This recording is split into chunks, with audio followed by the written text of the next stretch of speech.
Samiksha. Hi Vaishnavi. Hello, ma'am. And hi Amrita. Hello, ma'am. Hello, ma'am. Introduce yourself, please.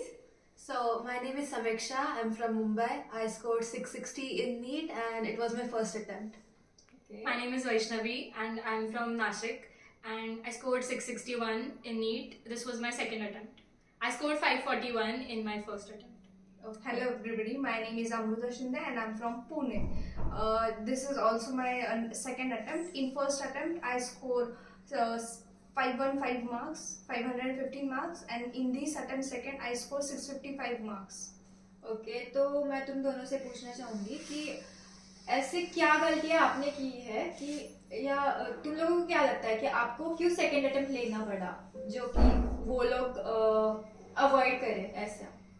First of all मैंने 11th में preparation बहुत ठीक से start नहीं की थी बिकॉज वो मोमेंटम ब्रेक हो गया था बिकॉज ऑफ कोविड. तो फिर मैंने 11th में आई थॉट कि आई कैन स्टडी घर से ही सेल्फ स्टडी से I can crack NEET but then I was very wrong because मैंने सेल्फ स्टडी किया but the methods for preparing boards and for preparing for competitive exams are very different. तो फिर वो एक बहुत बड़ा ब्लंडर था. तो start early and choose a good coaching, and if you can study on your own then do it, but have like proper methods for that. True. What about you? Same, I take decision. My decision to just become a doctor or to give the NEET was too late. In 11th I was just blind and I was just studying for boards and all because that time COVID situation was there. We are just sitting at home, online classes, tuitions, no online coaching. मतलब coachings भी online ही चल रही थी तो इसलिए इतना ध्यान नहीं दिया. लेकिन 12th में जब गई तो 12th में मैंने एडमिशन लिया कोचिंग में.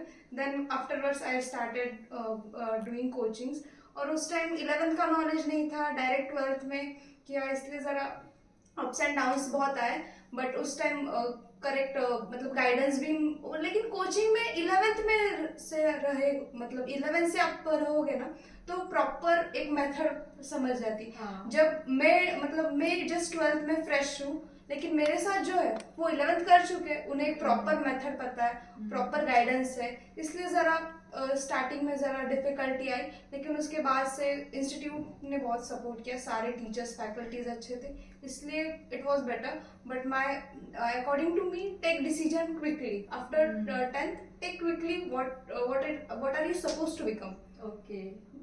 It means start early as you can. Can you give subject-wise guidance for NEET aspirants? Yeah, so basically from the three subjects, physics was my favorite. Like in 12th. In 11th, I hated all the subjects basically. I wasted 11th. But in 12th, like due to the teacher and like due to the way I was like approaching physics became my favorite. So I put my entire soul into physics. Like I used to solve NCERT questions, I used to solve the coaching books ke questions, everything I used to do. Chemistry, I did it at the start, but then I ignored it, which you shouldn't do. So like chemistry also, very late I realized that NCERT is also important for chemistry. Because like then I started seeing the PYQs and all and NCERT direct lines like when the P block and all that when it was there in syllabus, direct questions were coming from NCERT. So even in like and especially organic chemistry directly equations तो वहीं से उठा के आते हैं match the following में वगैरह. तो NCERT is important and bio everyone would say NCERT is Bible. So for physics जितने questions हो सके वो करो. Like most of the time कभी कभार मुझे कंसेप्ट पता नहीं था लाइक डिराइव कैसे हुआ है, कहाँ से आया है, क्यों आया है. But I no I have solve this question before कि कभी तो मैंने क्वेश्चन सॉल्व किया है तो फिर I know how to solve it. I don't know why it is being solve like that but I know how to solve it. या It means practice more questions. Yes. What Okay. about you? I'll start with bio because bio has the most weightage. तो फिर for bio I will suggest कि NCERT ही करना है. But one specific advice that I would like to give and no one I seen is giving is that कि आप notes बना रहे हो बायो के तो नोट्स मत पढ़ो. Like sounds very stupid but notes बनाओ और रख दो, वो फिर से पढ़ो मत उनको. Because what happened with me is मैंने नोट्स बनाए थे 11th में, बहुत कलरफुल और बहुत प्रिटी नोट्स. बट देन मैंने वो नीट के पहले पढ़े और चैप्टर नहीं पढ़ा. आई थॉट कि मैं नोट्स पढ़ के जाऊंगी तो फिर हो जाएगा जल्दी कवर.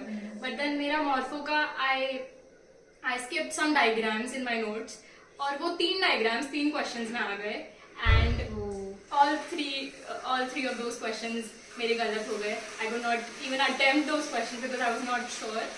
तो फिर इसीलिए बायो को NCERT से ही पढ़ो. बस अगर आपको लिख लिख के याद होता है then write and learn it, but then don't do that from notes again. And about chemistry, जैसा इसने फिजिक्स के लिए किया मैंने केमिस्ट्री को बहुत ज़्यादा टाइम दिया बिकॉज आई लव केमिस्ट्री. तो obviously you will have a soft corner for one subject, you can have that. और बाकी 2 सब्जेक्ट्स के लिए आई वुड सजेस्ट कि ये फ्रेशर्स और ड्रॉपर्स के लिए बहुत डिफरेंट है बिकॉज ड्रॉपर्स के लिए के पास टाइम बहुत कम होता है और फ्रेशर्स के पास लाइक 2 years होते हैं. For bio also I would suggest कि अगर आप लेक्चर्स कर रहे हो तो मेक श्योर कि आप फ्रेशर हो. अगर टॉपर्स हो, अगर आपको लग रहा है कि आपके टीचर्स बायो का बहुत कुछ कवर कर रहे हैं and that is not important because NEET में नहीं आता है आउट ऑफ NCERT, तो वो lecture if you think you do not want to attend, don't attend those lectures. मैंने नहीं किया था बिकॉज आई न्यू मेरे पास टाइम बहुत कम था, फिजिक्स और केमिस्ट्री भी करना था. And about physics, people ignore physics की NCERT a lot. This time there was this one question जिसमें पूछा था about एटम वाले चैप्टर से एक क्वेश्चन था and that was like last year की NCERT में there was some other information और इस NCERT में चेंज हो गया था. But it is very important कि आप NCERT भी पढ़ो फिजिक्स की. अगर नहीं पॉसिबल हो रहा है तो बस ब्लू वाले बॉक्सेस पढ़ो, notes and points to pointer वाले, but do that. And for chemistry, physical chemistry is just like physics. Inorganic का ट्राई एंड मेक नोट्स में सब इंक्लूड करो बट देन वो ऐसे रखो कि आप पढ़ पाओ उसको एक दिन पहले. रिवाइज नहीं किया तो भी चलेगा because I didn't do that. And about organic का भी कम्प्लीटली NCERT से आता है, so you can tackle it just like bio. What about you? Okay, I also start with bio because bio 50% bio carries about 50% weightage. Yeah. हाँ, अभी जो बोल रहे हैं stick to NCERT, yeah, it's absolutely right. But एक जो है ना, अगर आप freshers हो, if you are freshers and you are just entering, you think that what are all the professors or faculties are doing because they are teaching concepts in depth. तो हम ज्यादा ध्यान नहीं देते. वी जस्ट से यार ये तो नहीं है NCERT में, तो छोड़ देते. But it's not right. Actually वो भी क्यों पढ़ा रहे हैं क्योंकि NCERT की जो लाइंस है वो बहुत डिफिकल्ट है टू डिकोड देम. जब आप कॉन्सेप्ट क्लियर करते हो तो वो लाइन समझ में आती है डायरेक्टली विदाउट टीचिंग. जस्ट ऊपर से मतलब कॉन्सेप्ट्स करो, मतलब ऊपर से सब पढ़ लो तो देखो आपको वो फील नहीं आएगी. जब वो आप डेप्थ में जाके एक ही बार, फिर ऐसे नहीं बोल रही हूँ कि बहुत बार करो, बट जस्ट एट वंस एक बार डेप्थ में जाओ और उसके बाद पढ़ो NCERT इतनी मस्त समझेगी. you feel the NCERT. Actually वो मेरा पॉइंट अच्छा लगा मुझे कि हमारे फैकल्टीज जो थे वो डेप्थ में जाके पढ़ाते थे और वी ऑल्सो इंजॉय. उसके बाद हमें NCERT ऐसे मतलब सब समझता था और मजा आता था पढ़ने में.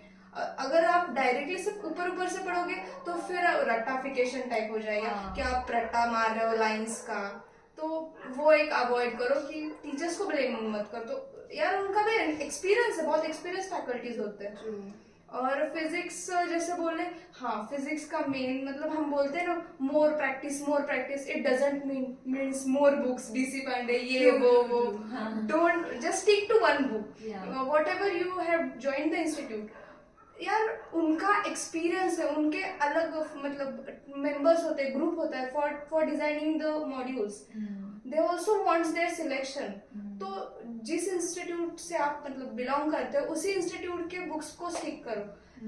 I made a mistake about this. In 12th, I used to solve 2-3 books actually.